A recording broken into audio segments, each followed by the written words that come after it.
নির্বাচনের আগে দার্জিলিং জেলার বাড়তি সতর্কতা নিচ্ছে নির্বাচন কমিশন। বিশেষ করে যেসব বুথকে ক্রিটিক্যাল হিসেবে চিহ্নিত করা হয়েছে সেগুলির ওপর বাড়তি নজরদারি চালানো হচ্ছে।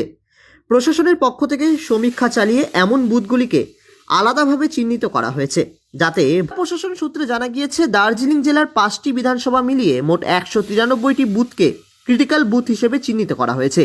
এই বুথগুলি 50 কোম্পানি এসেছে, আর এরপরে আরো কত আসবে সে এখন আমাদের কাছে। আপনাদের কতটা রিকোয়ারমেন্ট কি রয়েছে? না, আমাদের রিকোয়ারমেন্ট সেভ নেই, সেটা ওরাই ঠিক করবে যে পার বুথে কয়জন করে ওরা দেবে, তার উপর ডিপেন্ড করে ক্যালকুলেশনটা হবে। এরিয়া ডমিনেশন চলে এসেছে, এরিয়া ডমিনেশন এরা হয়তো পরেও থাকবে।